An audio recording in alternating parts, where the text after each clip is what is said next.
Good afternoon, everyone, and thank you, Ariel, for such a nice introduction.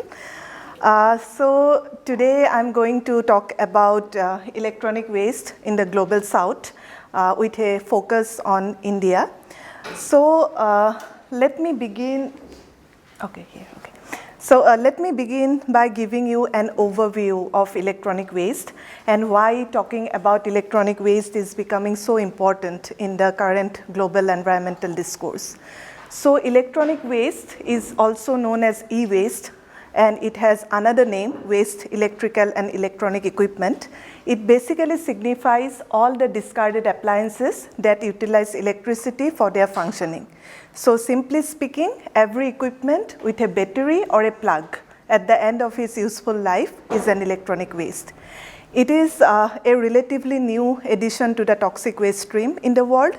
However, at the same time, it is one of the fastest growing toxic waste stream in the world at present. In fact, the United Nations University in a report in 2021 declared e-waste to be the fastest growing domestic waste stream in the world at present. So there are some recent statistics which are very alarming. According to the United Nations University's Global E-Waste Monitor 2020, a record 53.6 million metric tons of e-waste was generated in the single year in 2019. And this is the latest available statistics that we have. And the volume was up by 21% in just 5 years' time. And one of the very important facts here is that only a little over 17% of the e-waste that was produced in 2019 was actually collected and recycled. And what about the remaining 82.6%? We don't really know what happened to them because those were completely undocumented. Probably those were landfilled or incinerated or even traded across countries, but we do not really know what happened to them. It has been predicted that by 2030, e-waste volume will reach 74 million metric tons. Thus, we can see that there is a constant growth of e-waste because consumer demands from electronics are increasing a lot, and at the same time, the replacement cycle of electronic products are getting shorter and shorter. Now, in this slide, you can see the generation of e-waste in the decade between 2010 and 2019. And you can see that there is this constant increase in the e-waste generation. From 33.8 million metric tons, we are now at 53.6 million metric tons, or probably even higher by now. And we must remember that this is the statistics before the COVID-19 pandemic started. And with the COVID-19 pandemic now, we are using more electronic products than ever. Probably since 2020, we are using Zoom or Google Meet like never before. And we are being introduced to new electronic products as well. For instance, a pulse oximeter is now a common equipment in middle-class households in India, at least. So you can see that now we are even more dependent on electronic equipments than we used to be. Interestingly, most of the electronic products or the e-waste, the major contributor to it are actually small equipments like the kettles or toasters or the irons, vacuum cleaners, and so on. And if you combine this volume with small IT products like mobile phones and laptops, and also the lamps, you can see that the total percentage would be around 50% contribution to the electronic waste generation. And these are mostly the products we don't really care about. They lie somewhere in our household after their end of life. And that's why there was, as Ariel mentioned before, there was the International E-Waste Day that was observed on 14th of October this year. And this year's focus was on small electrical and electronic equipments. And the international WE forum, Waste Electrical and Electronic Equipment Forum, they actually came up with some very interesting statistics, as you can see here, interesting but very alarming. For instance, 24.5 million tons of e-waste will be produced worldwide this year, in a single year. 5.3 billion mobile phones will be discarded in this single year. You can count the zeros here. Our laptop and tablets, the contribution of it will be 7 times the weight of the Taj Mahal. And the earbuds, which we see everywhere with people just wearing them, by 2060, it will be enough to stretch around the moon for 3 times. So you can see the amount of e-waste that is being generated nowadays. If you consider the generation country-wise, you will see that many countries from the global south are actually represented in this particular figure. You have China, which is the largest generator of e-waste. You have India, the 3rd largest, Brazil, the 5th largest, and so on. And if you consider the BRICS group of countries, then you will find that out of the 5 countries, apart from South Africa, all other 4 countries are represented in the top 10 generators of e-waste country-wise. But interestingly, if you see the per capita generation, then you will find that no countries in the global south are actually represented in the per capita generation, per person generation of e-waste. Norway, for instance, with a population of around 5.4 million, produces 26 kg of e-waste per inhabitant per year, whereas a country like India with 1.4 billion people produces 2.4 kg of e-waste per inhabitant per year. So if we want to have a holistic picture of the e-waste, we should consider both the absolute generation and also the per capita generation. Then only we can have a comprehensive picture, other than we won't be really able to see the full picture of it. Now, coming specifically to the case of India, it is one of the largest generators of e-waste in the world.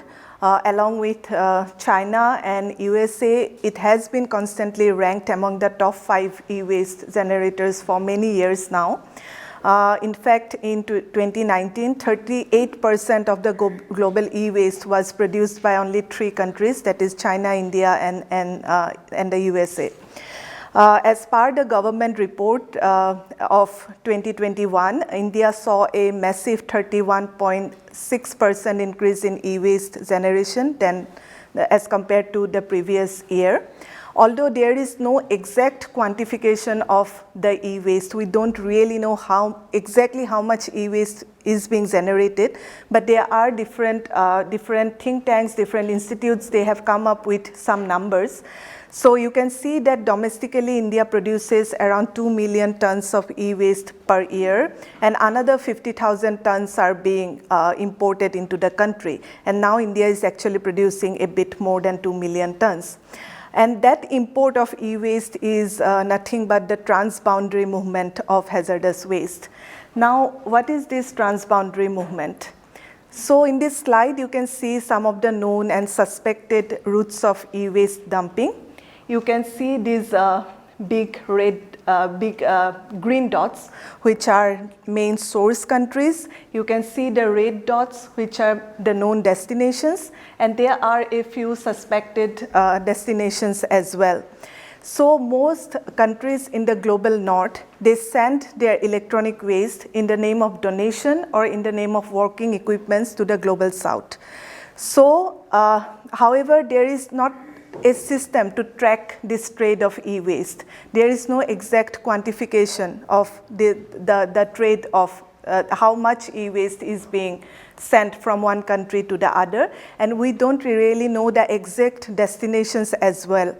So, but one thing is very certain, that among the total volume of e-waste that is generated, we only know about 9.3 million metric tons out of 53.6 million metric tons.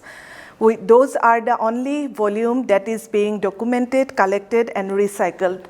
And the rest, 44.3 million metric tons, we don't know about them. They are completely undocumented. We don't know where they went and what happened to them. So there is this convention called the Basel Convention of 1989. It actually restricts the export of e-waste from one country to the another. So it basically controls the transboundary movement of hazardous waste. It came into force since 1992. However, the loopholes in the Basel Convention are very conveniently exploited by many countries in the global south. A good example is the USA. USA is the second largest producer of e-waste that you can see in my previous slide.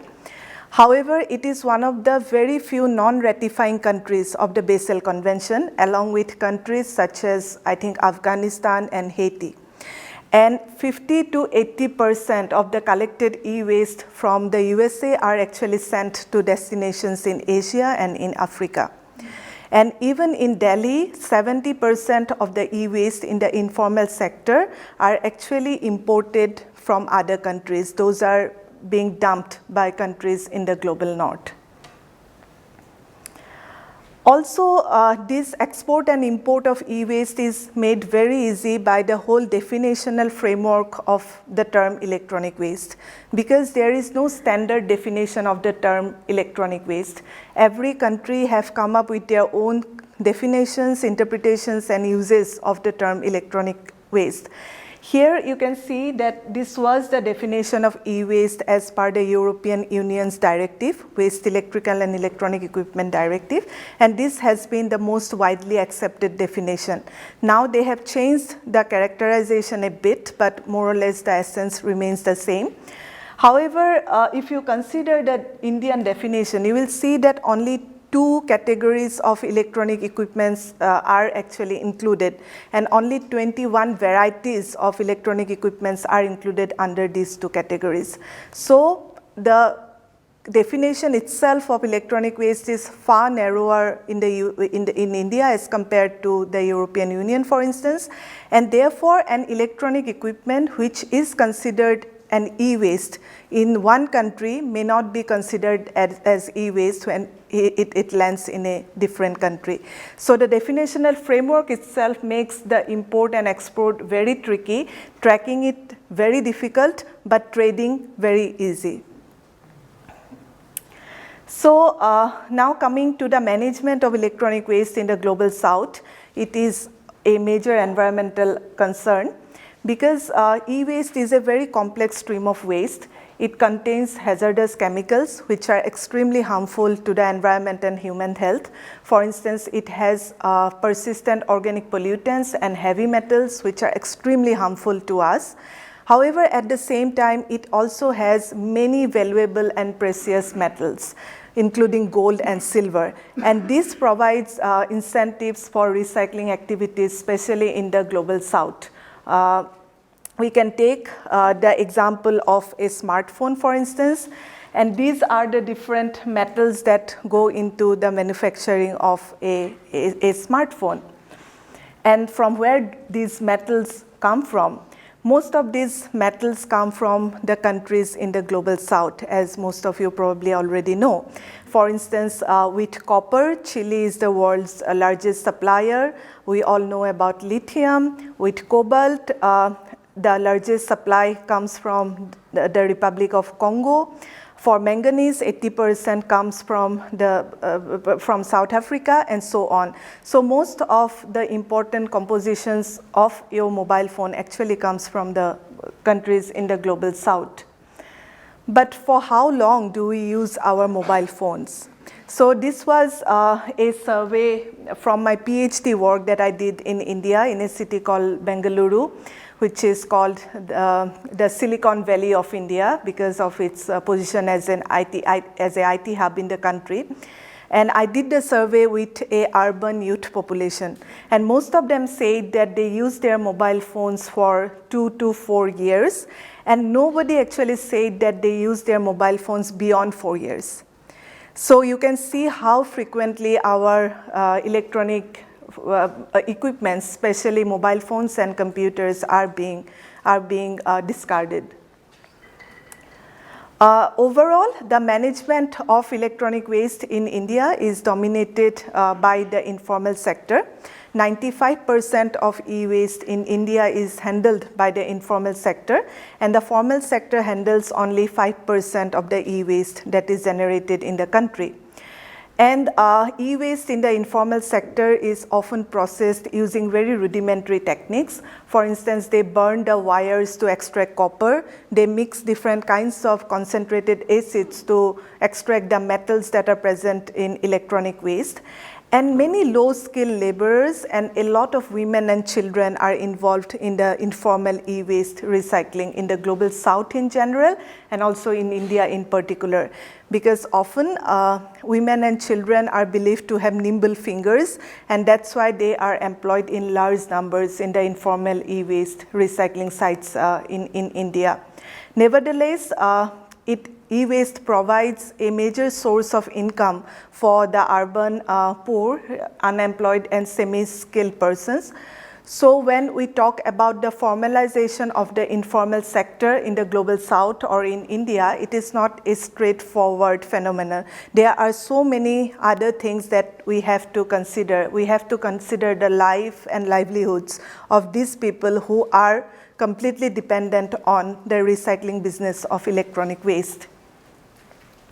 So here to just show you how the informal recycling sector looks like. So here, these are basically the sites for uncontrolled pollution of almost every kind. You can have soil, air, water, noise, every kind of pollution. And we must remember that most of the e-waste that is produced here actually comes from the global north. So yeah, this is how the informal recycling sites look like.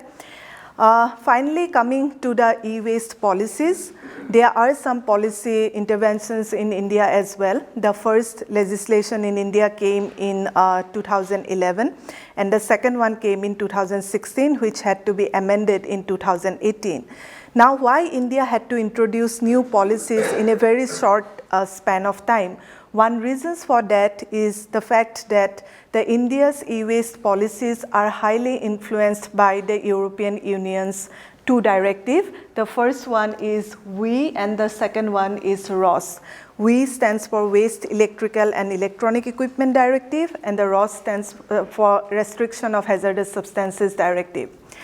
And those, the e-waste policies in India are the extended producer's responsibility is at the core of electronic waste policies in India, just it is in the European Union's policy. But overall, the whole waste management system in India is dominated by the informal sector. Traditionally, we recycle everything, paper, plastic, metal, glass, through the informal sector. And that's why the concept of EPR and concept of the informal sector, they are very different. And that's one of the major challenges that India is facing. India already has a very huge network of waste collectors and scrap dealers, and almost everything is done manually. Collection, sorting, segregation, transportation, dismantling, everything is done manually, and it gives employment opportunities to a lot of people. But it is very interesting that this sector is being completely ignored in the electronic waste policies in India. If you just look for the word informal in the e-waste policies in India, I don't think you will find it. That sector is not even present in the e-waste policy making in India. That's why the e-waste policies should always be local specific. As we already know that copy and pasting of one policy from one country to the another, it hardly works. And it is something happening in India as well, because we have an entirely different socio-political, economic, environmental condition in India as compared to the European Union. And that's why our government is struggling really hard to implement these policies in the country and make them successful.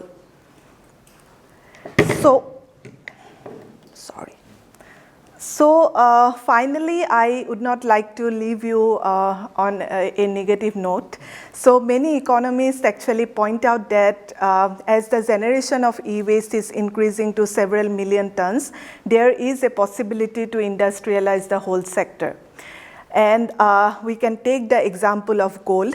Most of the times, the precious and heavy metals on electronic products are concentrated way more higher as compared to the natural ores.